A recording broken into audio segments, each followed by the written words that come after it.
My name is Leah Harrison, and I am 25 years old. I never thought coming home from my first successful business trip would end with finding my life packed in garbage bags. The black plastic bulged with my possessions lined up like funeral monuments at our front gate. My mother stood there, arms crossed, my three siblings flanking her like soldiers. Their faces showed no warmth, only cold resolution. The smile I had worn since landing evaporated as Mom spoke those cutting words. "You are 25 now. It is time for you to get out." Before I continue this story, let me know where you are watching from. Hit like and subscribe to join me on this journey of family betrayal and unexpected strength.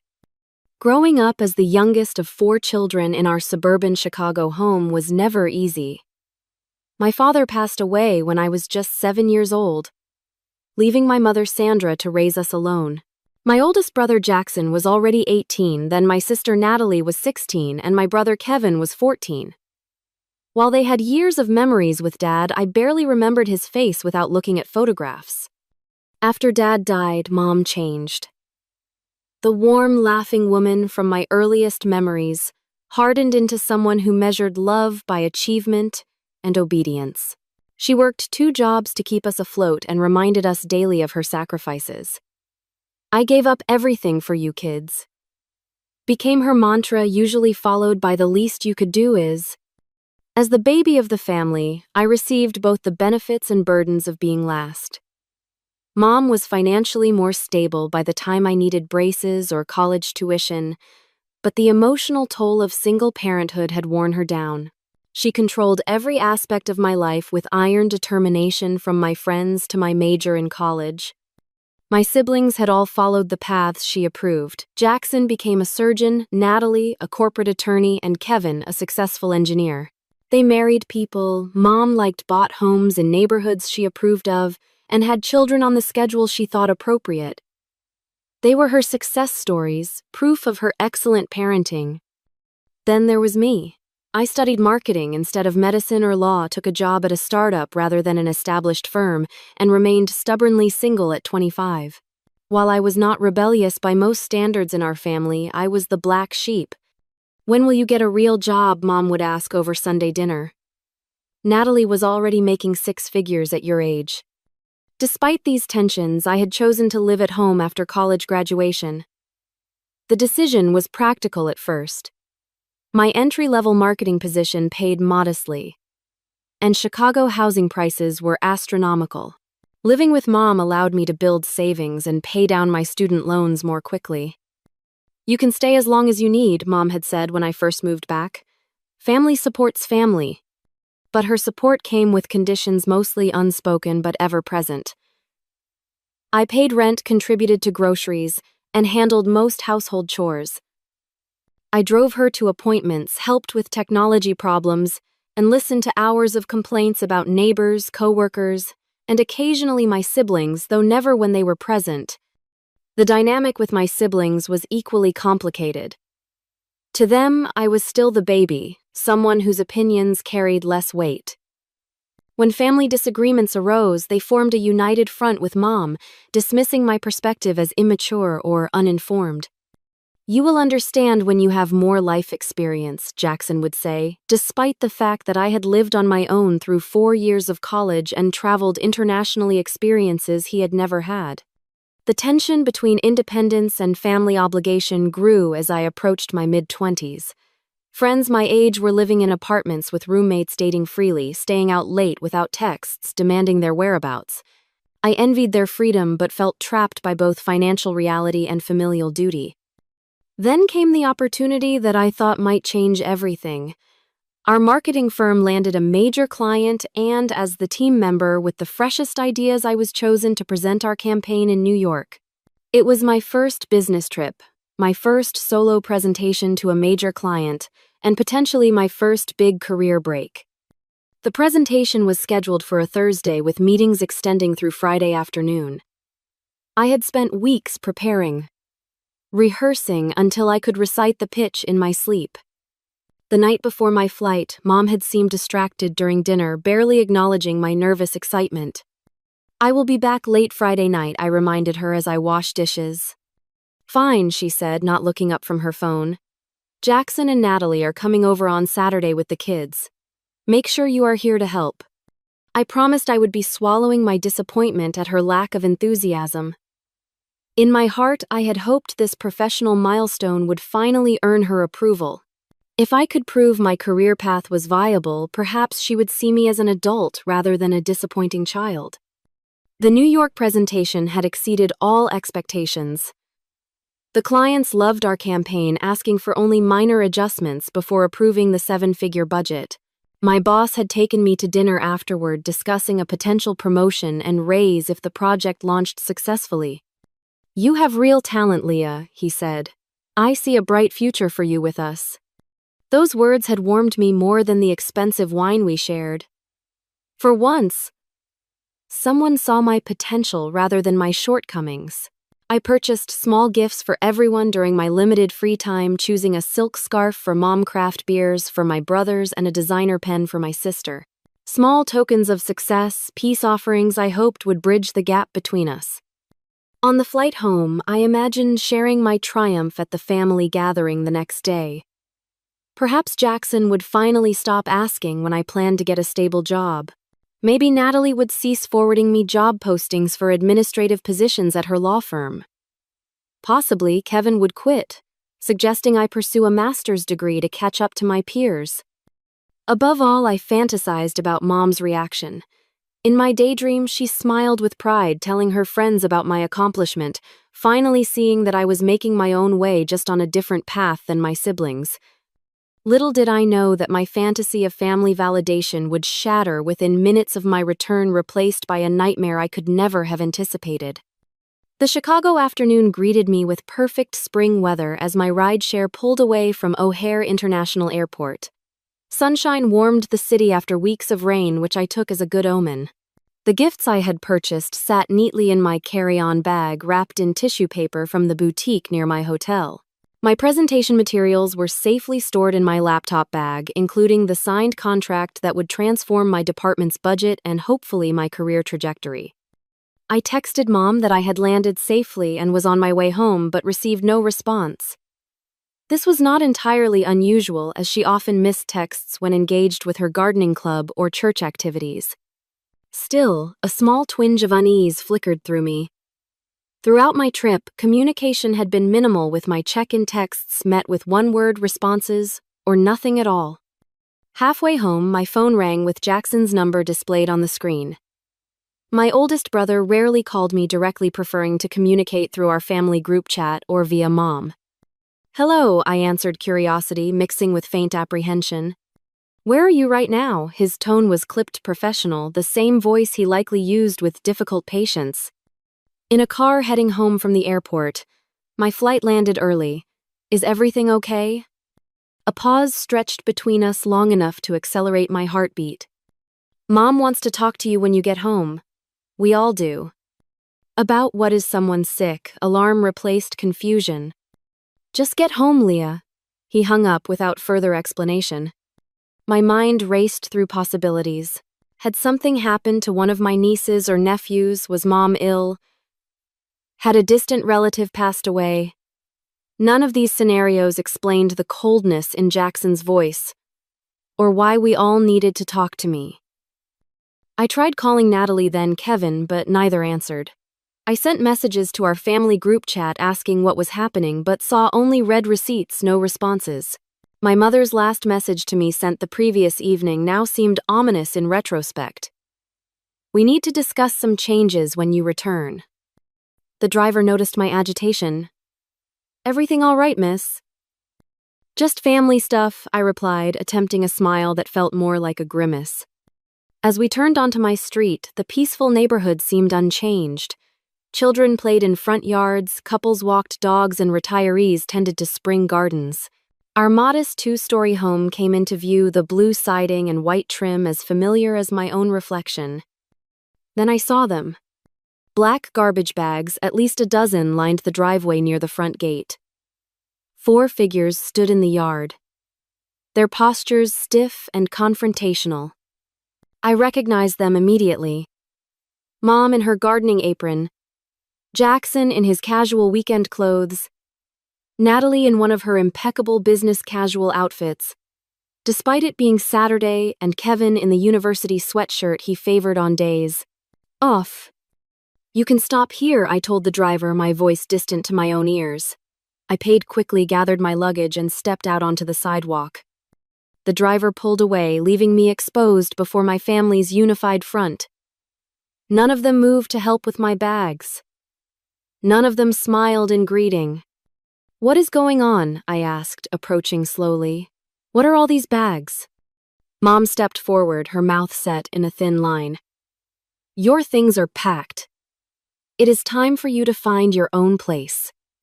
The world tilted beneath my feet. Why we never discussed this. "You are 25 years old," she continued, as if I had not spoken. "All your siblings were on their own by 23. You have overstayed your welcome." Jackson nodded in agreement.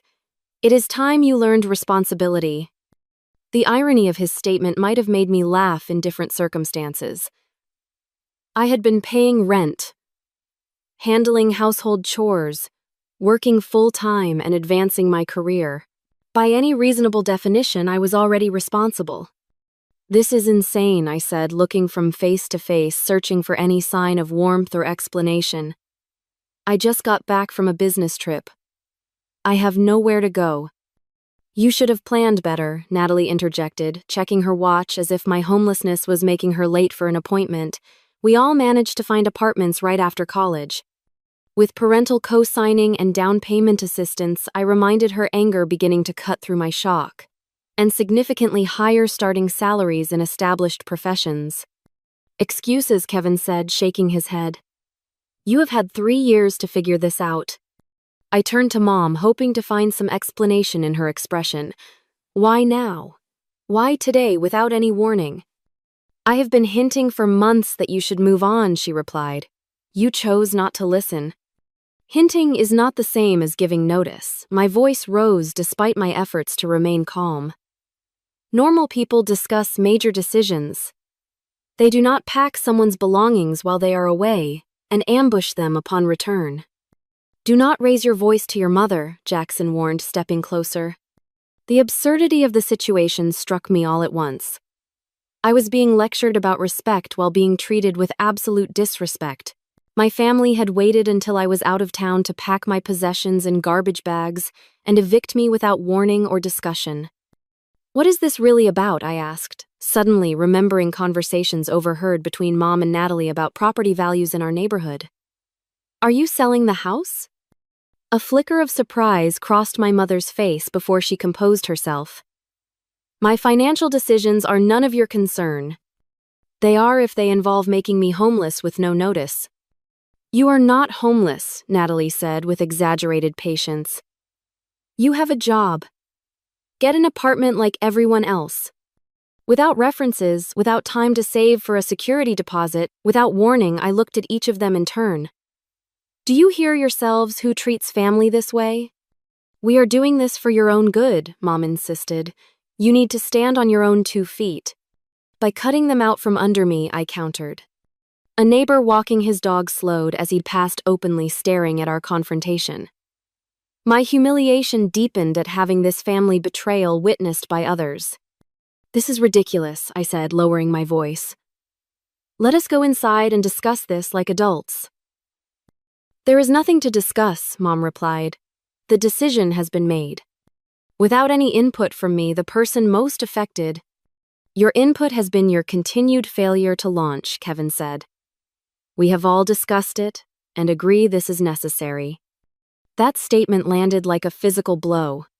They had discussed me, judged me, and determined my fate without my knowledge or participation. The gifts I had brought them suddenly felt like pathetic bribes for affection that had already been withdrawn. "When did you pack all this?" I asked, gesturing to the garbage bags. "Yesterday," Mom answered. "Jackson and Kevin helped." The timing was not coincidental. They had deliberately waited until I was away, unable to defend my space or my position in the family. "And what am I supposed to do now? Where am I supposed to go tonight?" "You should have friends you can stay with," Natalie suggested, though her tone implied doubt that I had any. "Or get a hotel," Jackson added. You just got back from New York. Surely you can afford a room for a few nights. They did not know that the company had paid for my New York accommodations, or that my modest savings were earmarked for eventual moving costs that I had planned to discuss with Mom when the time was right. Can I at least come inside and sort through these bags? I doubt you knew what was important when you packed. Everything is there, Mom said firmly. Your room has been cleared. The finality of her statement made my stomach clench. They had erased me from the house while I was gone, as if I had never belonged there at all. White-hot anger surged through me, temporarily burning away the shock and hurt. 25 years of feeling less than of trying to earn approval that never came of walking on eggshells in my own home, all culminated in this moment of utter betrayal. How dare you, I said, my voice low and trembling. How dare all of you stand there acting righteous while doing something so cruel? Dramatic as always, Natalie muttered. Dramatic. I laughed without humor. You ambush me after a business trip. Throw my possessions in garbage bags and tell me I am homeless effective immediately. But I am the dramatic one. We knew you would react this way, Jackson said. This is why we did it while you were gone. You mean why you waited until I was not here to defend myself? That is not responsible adult behavior. That is cowardly. Mom's face flushed with anger. Do not speak to us that way, after everything I have done for you. What exactly have you done for me lately? Mom charged me rent, made me handle most household chores, criticized my career choices, compared me unfavorably to my siblings at every opportunity. You ungrateful little, she began. Ungrateful, I cut her off. I have been nothing but grateful. I have thanked you, helped you, supported you emotionally and financially. I have swallowed every criticism, endured every comparison, and still showed up with love and respect. The facade of family unity began to crack as my mother turned to Jackson. I told you she would make this difficult. Make what difficult exactly? I pressed. Why now? Why the urgency? Why the garbage bags instead of proper boxes? Why the audience? I gestured to my siblings. Kevin shifted uncomfortably, the first sign that perhaps he was not fully committed to this plan. Mom is selling the house, he admitted. Kevin, Natalie hissed. She deserves to know, he replied. The truth emerged in fragments as they argued among themselves. Mom had received an offer on the house significantly above market value. The buyers wanted immediate occupancy. Rather than discussing this with me, she had decided with my siblings that my portion of any inheritance or proceeds would be reduced to compensate for my extended stay at home. So this is about money, I said, the pieces falling into place. You are pushing me out to sell the house and you do not want me to have a claim on my share. You have not contributed to the mortgage, Natalie argued. I have paid rent for 3 years, I countered. Where did that money go if not toward household expenses? Your rent barely covered your food and utilities, Mom dismissed. And what about Dad's will? I asked. He left the house to all of us. I may have been young when he died, but I remember the lawyer explaining that. Uncomfortable glances passed between them. They had hoped I would not remember or would not assert my legal rights. You would sue your own mother? Jackson asked incredulously. You would disinherit your own daughter, I fired back. We had reached an impasse standing in the front yard with neighbors pretending not to watch. 3 years of pent-up resentment boiled over as I finally said what I had swallowed for too long. You have never respected my choices or seen me as an equal adult. You have used me as free labor, emotional support, and a convenient target for your disappointment. And now you discard me when it is financially convenient. No one denied these accusations. Their silence confirmed every insecurity I had harbored about my place in the family. In that moment of clarity, I made a decision that would alter the course of my life. I walked to my car, which thankfully had been parked on the street during my trip, and opened the trunk. What are you doing? Mom demanded. Leaving, I replied simply. Is that not what you want? One by one, I loaded the garbage bags into my car, grateful that I drove a hatchback with folding rear seats. The bags contained my entire life: clothes, books, electronics, mementos, things packed without care or concern for their significance. When the car was full, I turned to face them one last time. They stood together, a unit from which I had always been subtly excluded. "You know, I just landed the biggest client in our firm's history. I was about to get promoted. I brought gifts for all of you to celebrate." I laughed softly at my own naivety. "I actually thought you would be proud of me." "Leah." Kevin began, a hint of regret in his voice. "No," I cut him off. "You have all made your position clear. I will not stay where I am not wanted or valued." To their visible surprise, I smiled, not from happiness, but from the sudden weightlessness of having nothing left to lose. "Goodbye," I said, getting into my car. "I hope the money is worth it."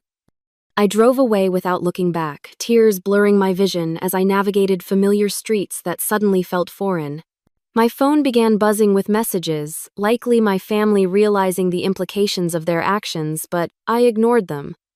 With no plan and nowhere to go, I called the only person I trusted completely, my college roommate Zoe. Through choked sobs, I explained the situation. "Come here now," she said without hesitation. "You can stay as long as you need." Zoe lived in an apartment 30 minutes away with her boyfriend Tyler. When I arrived, they helped unload my car without judgment or questions, setting up their spare room as a temporary sanctuary. That first night was the lowest point. Curled on an unfamiliar bed surrounded by garbage bags I could not bear to unpack, I cycled through shock, grief, and rage. My phone continued to buzz with messages, which Zoe eventually convinced me to read. They were as expected. Mom insisted I was overreacting. Jackson lectured me about responsibility. Natalie sent links to apartment listings well outside my budget. Kevin alone expressed some regret about the method, though not the decision itself. "These people are toxic," Zoe declared after reading the messages. "You need space from all of them." "They are still my family," I said weakly. "Family does not treat each other this way," Tyler interjected. "What they did was emotional abuse." Though the term felt extreme in the moment, the validation from outside perspectives helped me see the situation more clearly. What had happened was not normal. It was not my fault. And perhaps most importantly, I did not have to accept it. That night, I made two decisions. I would build a new life entirely independent from my family, and I would never again measure my worth through their approval. As I finally drifted to sleep in the early hours of morning, a strange sense of possibility flickered beneath the pain.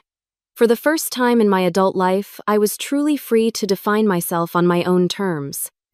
The first week after being forced out was a blur of practical challenges. Zoe and Tyler insisted I stay as long as needed, but I knew their one-bedroom apartment was too small for 3 adults long-term. Their generosity bought me time to find alternative housing without rushing into a bad situation. During lunch breaks at work, I scoured apartment listings, quickly discovering that Chicago's rental market was even more competitive than I had feared. Most places required proof of income 3 times the monthly rent, perfect credit first and last month's rent, plus security deposit and landlord references I did not have. My modest savings, which had seemed substantial when living at home, barely covered the upfront costs of securing housing. After 10 days of searching, I found a tiny studio apartment in a less desirable neighborhood with a landlord willing to accept a larger security deposit in lieu of rental history. The apartment was nothing like the comfortable home I had left. Paint peeled in corners. The appliances were outdated, and strange noises filtered through thin walls at all hours. But it was mine, a space where no one could pack my belongings or question my choices. Moving in highlighted how little I actually owned. My family had packed my personal possessions, but none of the household items necessary for independent living. I had no dishes, towels, cleaning supplies, or furniture beyond my bedroom set. "We will have a housewarming," Zoe declared, helping me unpack my clothes into the apartment's single closet. "Everyone brings something useful instead of decorative crap." True to her word, she organized a small gathering of college friends and work acquaintances. They arrived bearing second-hand furniture, kitchen essentials, and home goods. By evening's end, my apartment had transformed from an empty shell into a basic but functional living space. It is not much, I apologized as we sat on mismatched chairs eating pizza off paper plates. It is a beginning, my friend Amber corrected. And you did it without their help. Financial reality hit hard that first month. After paying rent, utilities, grocery bills, and transportation costs, my previously adequate salary left almost nothing for savings or emergencies. I created spreadsheets tracking every expense, meal planned meticulously, and learned which grocery stores offered the best prices on essentials. Work became my anchor and salvation.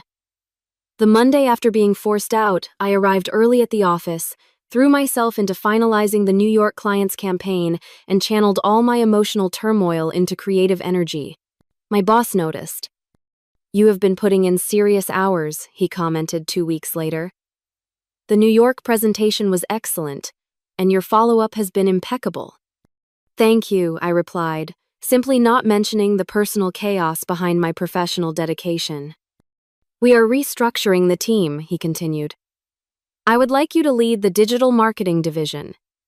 It comes with a 15% raise and more responsibility. The promotion could not have come at a better time. The additional income would not make me wealthy, but it would ease the constant financial anxiety of solo living. More importantly, it validated my career path, the very one my family had dismissed as inadequate. While my professional life flourished, I struggled emotionally.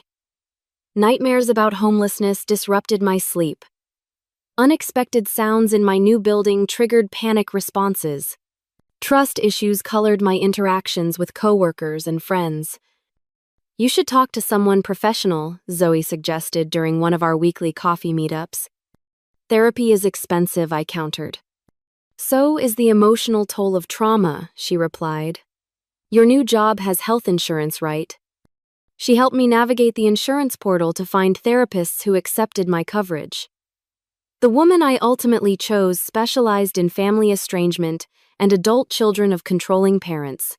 Our first session opened floodgates I had not realized were holding back an ocean of hurt. "What your family did was not normal or acceptable," my therapist affirmed. "Evicting someone without notice is legally questionable, even with family. Doing it while you were away shows premeditation and a fundamental lack of respect." Weekly therapy sessions helped me recognize patterns of emotional manipulation that had defined my family relationships. I learned about concepts like scapegoating golden children and conditional love. Slowly, I began rebuilding my sense of self-worth separate from family approval. Practical skills became another focus of my new independence. I had never needed to handle certain aspects of adult life while living at home. Now I taught myself basic plumbing, how to jumpstart a car, simple cooking techniques, and home repairs. Each new skill felt like a tiny victory proof that I could survive and even thrive on my own. 3 months after moving out, I encountered my brother Kevin at a coffee shop downtown. The meeting was accidental, uncomfortable, and revealing. "You look good," he said awkwardly after we had both frozen in recognition. "How are you?" "I am doing well," I replied truthfully. "Working a lot. I got promoted." "That is great." He hesitated. "Mom has been asking about you. Has she strange way of showing concern, cutting off all contact?" "You cut off contact," he corrected. "You stopped answering messages." After being thrown out with no notice, yes, I did. We stood in uncomfortable silence, holding coffee cups like shields. "She wants you to come to Sunday dinner," he finally said, "to talk things through." "On what terms?" "What do you mean? Does she acknowledge what she did was wrong? Is she apologizing? Or does she expect me to pretend nothing happened and resume the same dysfunctional relationship?" His expression answered my questions. There would be no acknowledgement, no apology, no change. "I cannot do that, Kevin.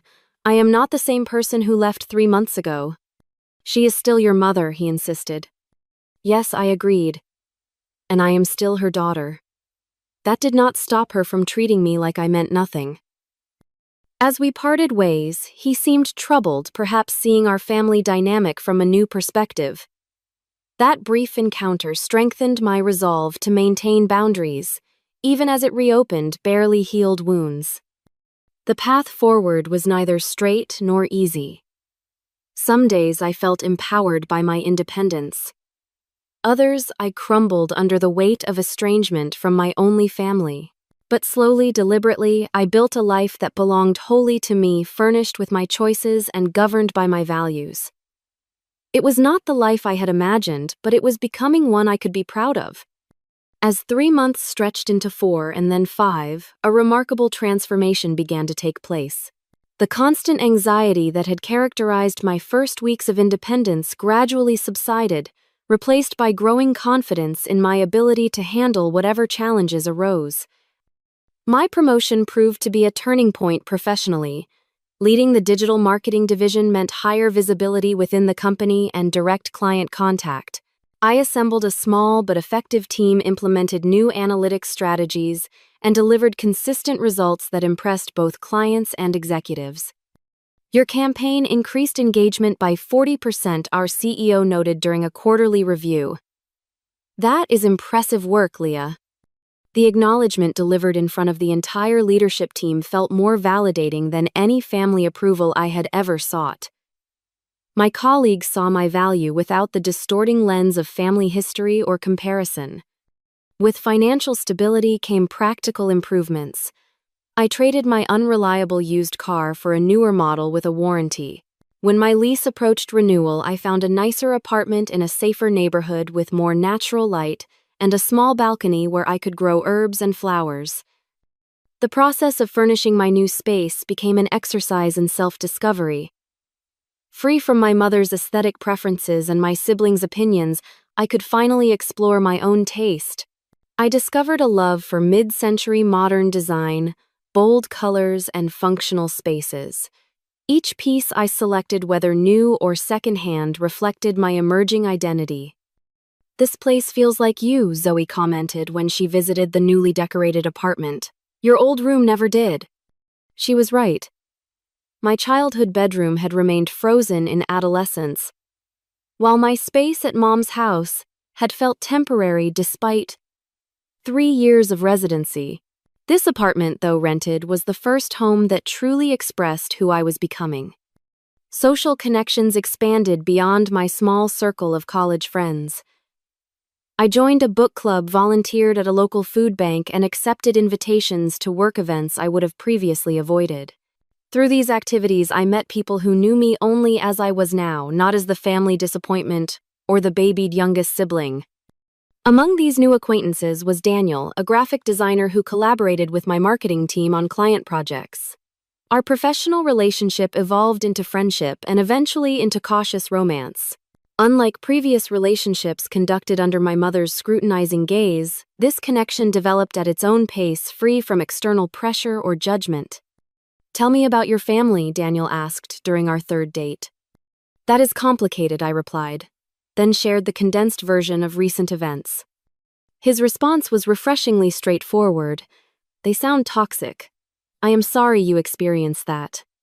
No defense of family loyalty, no suggestion that I must have done something to deserve such treatment, no pressure to reconcile. Just simple validation of my experience and feelings. Daniel's healthy family relationships eventually provided a window into what functional family dynamics could look like. Sunday dinners at his parents' home showed me respectful disagreement, unconditional support, and genuine interest in each other's lives. The contrast with my own family was both painful and enlightening. End of Tom. My therapy sessions evolved from crisis management to deeper healing and personal growth. With professional guidance, I examined childhood patterns, recognized unhealthy coping mechanisms, and developed strategies for setting boundaries in all relationships.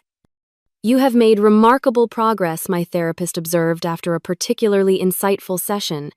"You are breaking generational patterns." The comment struck me deeply. Perhaps the most meaningful victory was not external success, but internal change, the ability to recognize and reject the dysfunctional dynamics that had shaped my family for generations. This psychological shift manifested in unexpected ways.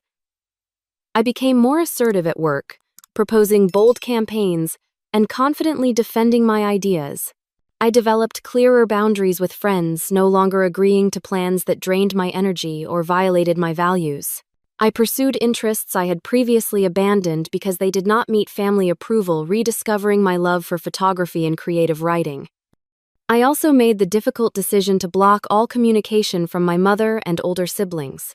After months of texts ranging from guilt-inducing to openly hostile, I recognized that each interaction reset my emotional healing. Kevin remained the exception, as his messages had evolved from family pressure tactics to genuine, if awkward, attempts at independent connection. 5 months after being forced out, I attended a marketing conference where I unexpectedly reconnected with Mrs. Reynolds, my high school journalism teacher.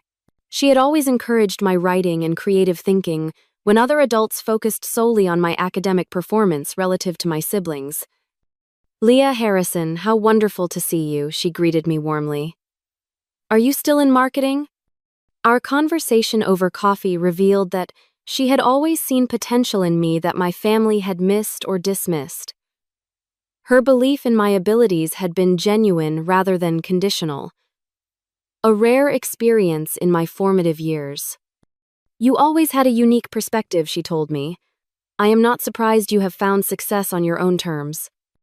That chance meeting inspired me to reach out to others who might be experiencing family alienation or struggling with independence. I started a blog sharing practical advice for young adults establishing themselves without family support, covering topics from budgeting to emotional resilience. The blog connected me to an online community of people with similar experiences. Comments and messages poured in from readers who found validation in my story and hope in my progress. What began as personal catharsis evolved into a meaningful platform for mutual support and practical guidance. "Your post about holiday coping strategies literally got me through Christmas," one reader wrote. "For the first time, I did not feel guilty about protecting my peace." Through helping others, I continued my own healing. The blog created space to process my experiences, through writing transformed painful memories into useful lessons, and surrounded me with a community who understood without explanation.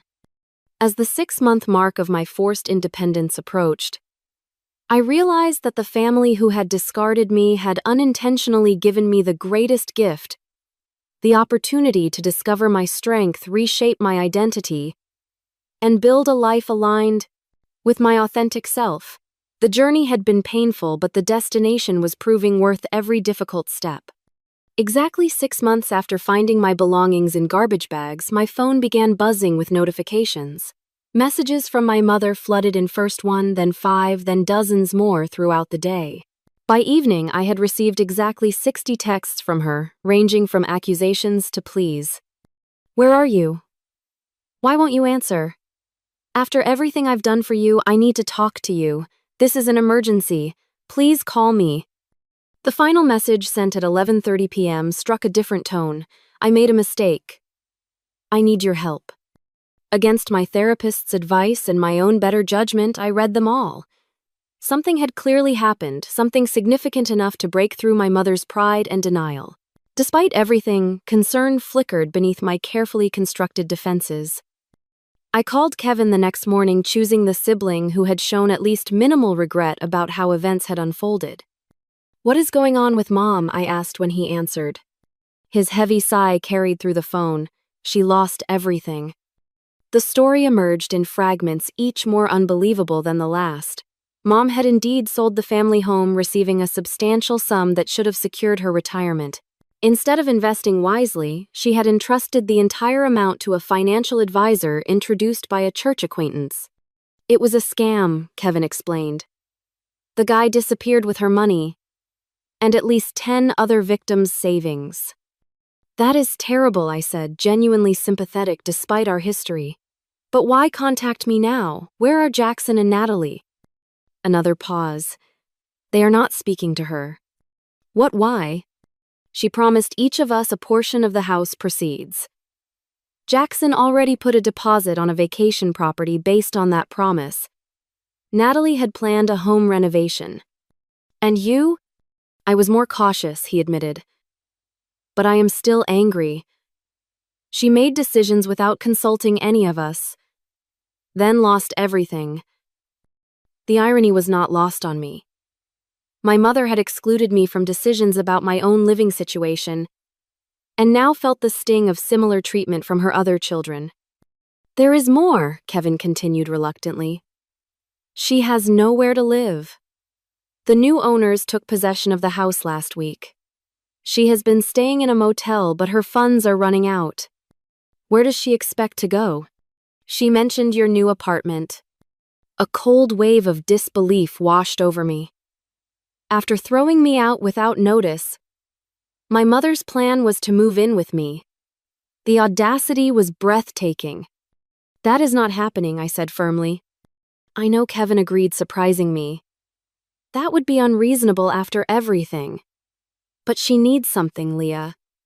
She is still our mother. The situation forced me to confront complex questions about obligation, forgiveness, and boundaries. What did I owe the woman who had raised me but also betrayed me? Could I help without sacrificing the healthy independence I had built? Was it possible to show compassion without enabling toxic patterns? After consulting with my therapist, I agreed to meet my mother at a coffee shop, a neutral location where I could leave if necessary. Daniel offered to wait nearby, providing both moral support and an escape plan if things became too intense.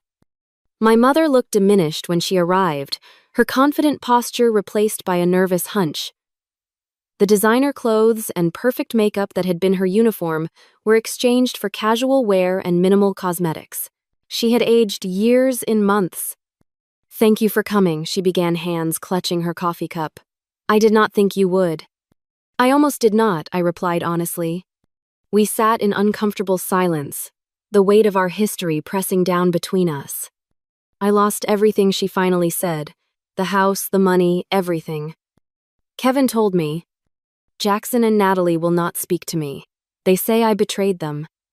I nodded, acknowledging her pain without accepting responsibility for it. I need help, Leah. Her voice cracked. I have nowhere to go. The request hung in the air, unspoken but clear. She expected me, the child she had discarded, to rescue her. 6 months earlier, I might have agreed, immediately desperate for her approval and a chance to prove my worth. Now I saw the situation with painful clarity. Do you understand what you did to me? I asked quietly. She blinked, clearly unprepared for this response. I was trying to help you become independent. By throwing me out without warning, by packing my things in garbage bags while I was away, by ambushing me with the entire family as witnesses to my humiliation. I may have handled it poorly, she conceded, but my intentions were good. Your intentions? I laughed without humor. You sold the house without telling me. You planned to reduce my inheritance. You treated me like an inconvenience rather than your daughter.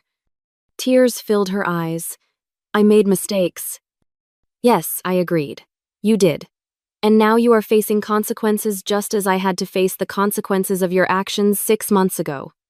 So you will not help me, indignation crept into her tone. After everything I sacrificed raising you? I did not say that I corrected her. I am willing to help, but on my terms, not yours. I outlined the boundaries I had carefully considered with my therapist's guidance. I would help her find affordable senior housing and contribute a modest monthly amount toward her expenses. I would not allow her to move in with me, borrow money directly, or resume the controlling relationship of the past. That is your idea of help? She asked incredulously.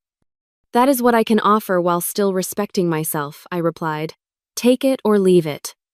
Our conversation continued for nearly 2 hours, cycling through accusations, justifications, tears, and tentative steps toward understanding. My mother struggled to accept that our relationship had fundamentally changed, that her authority had been permanently diminished by her own actions. I never thought you would be so hard, she said at one point. I never thought I would need to be, I countered. But here we are. By the end of our meeting, we had reached an uneasy agreement. I would research housing options and help with the application process. She would attend family therapy sessions with me as a condition of ongoing support. Neither of us was entirely satisfied, but it was a starting point that maintained my boundaries while acknowledging our connection. As we prepared to leave, she asked the question that revealed how little she had understood my journey. When will things go back to normal between us? I looked at her directly with compassion but unwavering honesty. They will not. That version of our relationship is gone. We might build something new, something healthier, but we cannot go backward. Her face fell, the reality of permanent change finally sinking in. In that moment, I felt an unexpected shift within myself. The anger that had fueled me for months did not disappear, but it loosened its grip on my heart. I could see my mother not as the all-powerful figure of my childhood, but as a flawed human whose poor choices had cost her dearly. That recognition did not excuse her actions or erase the harm she had caused. It simply allowed me to respond from a place of strength rather than reactive pain. I could offer appropriate help without sacrificing the healthy life I had built, a balance that would have been impossible 6 months earlier. As I walked away from the coffee shop, Daniel fell into step beside me. "How did it go?" "Exactly as hard as I expected," I replied, "but also necessary." "Are you okay?" I considered the question carefully. "Not yet, but I will be." That evening, I received messages from both Jackson and Natalie for the first time in months. Word of my meeting with Mom had spread along with my limited offer of assistance. Their texts contained no apologies for their role in my eviction, only thinly veiled attempts to gauge my mother's financial situation and my involvement in it. I left both messages unanswered, recognizing them as continuations of unhealthy patterns rather than genuine attempts at reconciliation. Some relationships could potentially heal with time and effort. Others might need to remain distant for my well-being. Learning to distinguish between them was part of my ongoing growth. The family crisis that had prompted 60 desperate messages had not provided a Hollywood reconciliation or neat resolution. Instead, it had offered something more valuable: confirmation that the boundaries I had established were necessary and the independent life I had built was worth protecting. In the weeks following our coffee shop confrontation, I helped my mother navigate the complex process of finding affordable senior housing. The assistance I provided was practical rather than financial, researching options, explaining application requirements, and occasionally driving her to appointments. Pine Meadows, the facility she eventually moved into, offered independent living apartments with optional supportive services. The modest studio unit was a significant downgrade from our family home, but it provided security, community, and a fresh start. "It is small," she commented during move-in day, surveying the compact kitchen and living area. "So was my first apartment," I reminded her gently. "You adapt." The parallel was not lost on her. For perhaps the first time, my mother was experiencing the challenges of starting over with limited resources, the very situation she had thrust upon me without warning or preparation. Our relationship remained complicated, but the enforced distance created space for gradual healing. The weekly therapy sessions, which she attended reluctantly at first, became a structured environment to address long-standing patterns and build healthier communication. "I never realized how my own upbringing affected my parenting," she admitted during one particularly breakthrough session. "My mother was even more controlling than I was." Understanding the origins of her behavior did not excuse it, but it provided context that helped me process my childhood experiences. Generational trauma had shaped our family dynamics in ways none of us had recognized or addressed. As promised, I contributed a modest monthly amount toward her expenses, carefully calculated to provide necessary support without sacrificing my own financial security. The arrangement was formalized through our therapist, establishing clear expectations and boundaries on both sides. My relationships with my siblings evolved along different paths. Kevin and I rebuilt a cautious connection, meeting occasionally for coffee and maintaining text communication. He apologized for his role in my eviction, an acknowledgement that opened the door to potential reconciliation. "I should have stood up for you," he said during one of our meetings. "I knew it was wrong." "Why did not you?" I asked. Not accusingly, but with genuine curiosity. "It was easier to go along," he admitted. I have always done what Mom and Jackson thought best, even when I disagreed. His honesty revealed patterns I recognized from my own experience, the complex dynamics that had shaped all our choices and reactions. Through our conversations, we both gained insights into the family system that had constrained us in different ways. Jackson remained distant, occasionally sending impersonal holiday greetings or family announcements, but making no effort at meaningful connection. His pride prevented him from acknowledging any wrongdoing, and I no longer felt compelled to seek his approval or forgiveness. The most surprising development came from Natalie. 6 months after our mother's financial collapse, my sister experienced her own crisis when her husband announced he wanted a divorce. Suddenly single with 2 children and a lifestyle she could no longer maintain independently, she gained unexpected perspective on vulnerability and independence. "I never understood what it meant to have your life upended overnight," she confessed during an unexpected phone call. "I think I get it now." Our reconciliation was tentative and incomplete, but it opened possibilities I had not anticipated. We began meeting monthly for lunch, gradually rebuilding trust through small, consistent interactions, rather than grand gestures or dramatic apologies. While family relationships slowly evolved, my professional life continued to flourish. 1 year after the promotion that had coincided with my forced independence, I was offered the position of Director of Marketing, overseeing all campaigns and client relationships. The new role came with a substantial salary increase, stock options, and enhanced benefits. For the first time, I felt truly financially secure, capable of building long-term stability rather than merely surviving month to month. With this security came the ability to pursue a dream I had privately harbored but never voiced to my family: homeownership. Working with a realtor, I found a small but charming condo in a diverse neighborhood with a reasonable commute to downtown. The day I received the keys, I stood alone in the empty living room, overwhelmed by the significance of the moment. This space was mine, purchased with my earnings, selected by my preferences, secured by my credit and reputation. No one could pack my belongings or demand I leave. No one could diminish this achievement or take it away. I hosted a housewarming party for the friends who had supported me through the darkest periods of the previous year. Zoe and Tyler Daniel, work colleagues, therapy group members, and even Kevin attended, filling my new home with laughter and positive energy. "I propose a toast," Zoe announced, raising her glass. "To Leah, who turned garbage bags into a gorgeous home through sheer determination and courage." The reference to how my journey had begun prompted knowing smiles rather than painful memories. What had once been traumatic had transformed into an origin story of resilience and growth.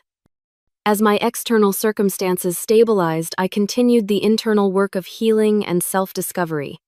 With my therapist's encouragement, I established a small scholarship fund for young adults aging out of foster care or leaving difficult family situations. The modest grants helped recipients with security deposits, professional clothing, or educational expenses, addressing practical needs often overlooked by larger programs. "You have turned your pain into purpose," my therapist observed when I shared feedback from the first scholarship recipients. "That is true healing." The observation resonated deeply. The betrayal that had initially shattered my sense of security had ultimately revealed strengths I might never have discovered otherwise. Being forced to stand alone had taught me that I could not just survive but thrive on my own terms. My relationship with my mother would never return to what it had been, nor would I want it to. The dynamics that had defined our earlier interaction were fundamentally unhealthy, rooted in control rather than respect. Instead, we were slowly building something new, a relationship between adults with clear boundaries and realistic expectations. During our last therapy session of the year, my mother said something that demonstrated how far we had both come. "I am proud of you," she stated simply. "Not because you are successful by conventional standards, though you are. I am proud of who you have become, how you have handled adversity, much of which I caused."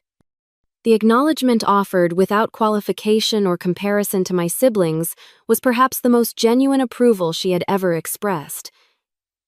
It mattered to me, but in a different way than it once would have. Her validation was welcome, but no longer necessary for my sense of worth or identity. That evolution represented the most profound lesson of my journey. Love should not require perfect compliance. Achievement should not be a prerequisite for belonging and family connections, while important cannot define our entire sense of self. There are wounds that never completely heal, relationships that cannot be fully restored, and betrayals that permanently alter our understanding of trust and loyalty. Yet within those painful realities lie opportunities for growth that might otherwise remain undiscovered. Sometimes, being forced out of what feels like home leads us to where we truly belong, to the person we were meant to become. What began with garbage bags at a gate ended with the keys to my own front door, both literally and metaphorically. The journey between those points transformed not just my circumstances, but my fundamental understanding of family independence and self-worth. In losing what I thought I needed, I found what I truly deserved: a life defined by my choices rather than others' expectations. Have you ever experienced a moment when family betrayal ultimately led to unexpected strength? How did you rebuild your life after a relationship breakdown? Share your story in the comments below, and do not forget to like and subscribe if this resonated with you. Remember, sometimes the most painful endings lead to the most beautiful beginnings. Thank you for listening, and I wish you the courage to create boundaries that protect your peace and the strength to build a life that truly reflects your worth.